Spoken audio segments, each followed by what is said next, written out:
I keep reading disappointing articles about cultural appropriation and yoga, so I'm doing what my father always said to do, write the thing you want to read. Maya Angelou may have also said this, but louder and more famously, cultural appropriation is where one culture ransacks another for their social goods, customs, arts, healing practices, without compensation or permission, then picks the best stuff as though the culture were simply a yard sale with a big for free sign. This is icky, to put it lightly.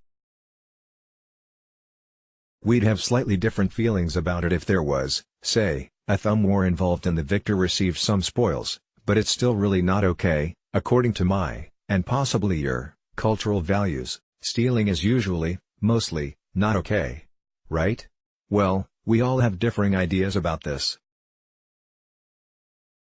It would be great if we could define stealing as taking something that doesn't belong to you without permission or compensation, but we do it all the time. We steal music, we steal honey packets from Starbucks, we steal a few more minutes from someone who doesn't want to give them.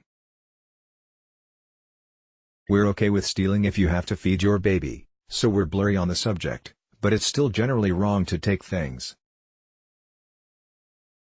Acculturation is what happens when you are immersed in a culture, you learn it, you earn it. For instance, you were born somewhere that had cultural rules, unless you were raised by wolves.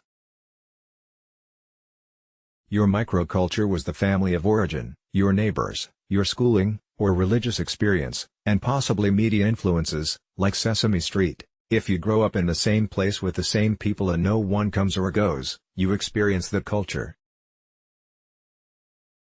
Then, if you leave, or a group of people with a different culture comes in, you slowly acculturate. You learn how the other people do things and maybe take them on, or respect them, or take advantage of the fact that you observe different holy days and thank goodness there will be someone to till the fields on the daily.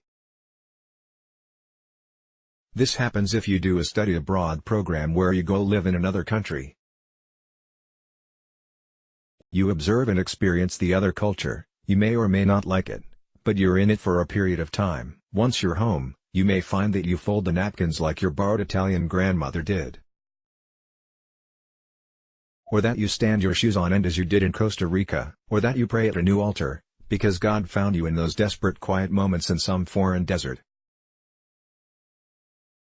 Home no longer feels exactly like the place you were from, but is made of the places you have been. This does not happen at the Sandals Resort or because you sucked down ayahuasca or took a selfie in front of the Taj Mahal.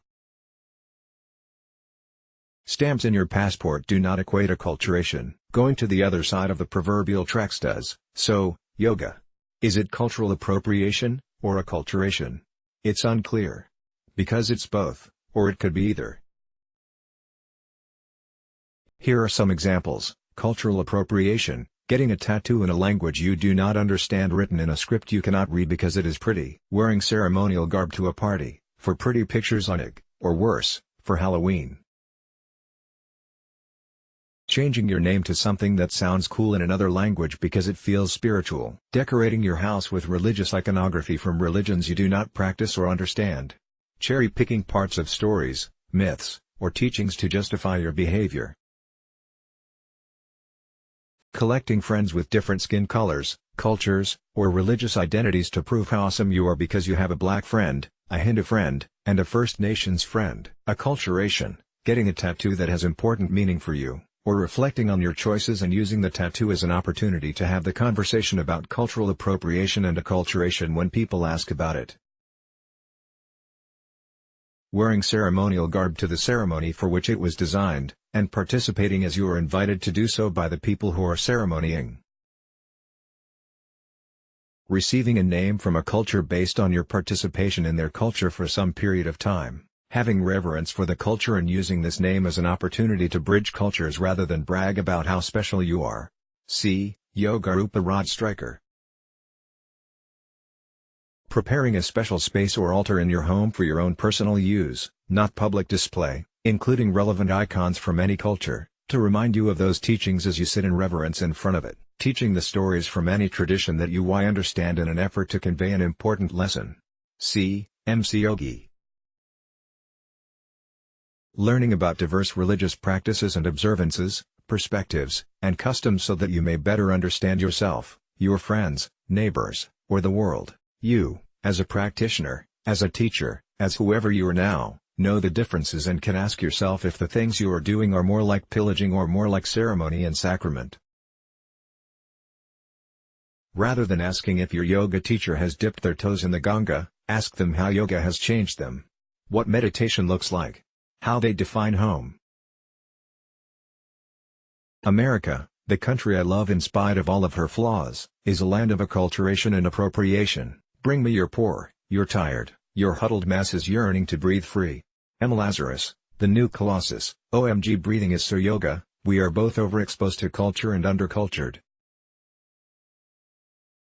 We have access to the aesthetics of everything, but are spiritually bereft. And stealing is kind of okay when you're starving. Yoga Sutras, 2.31, right? Do not concern yourself with the actions of others by pointing out all the ways you think they are stealing. If you are compelled to visit India, ask yourself why. If you are compelled to take a photograph, consider permission, compensation, and reverence as guideposts. If you are spiritually hungry, do the work, and if you find you've stolen, pay for your crimes with restorative measures, not retribution or guilt. Let's block ads. Why?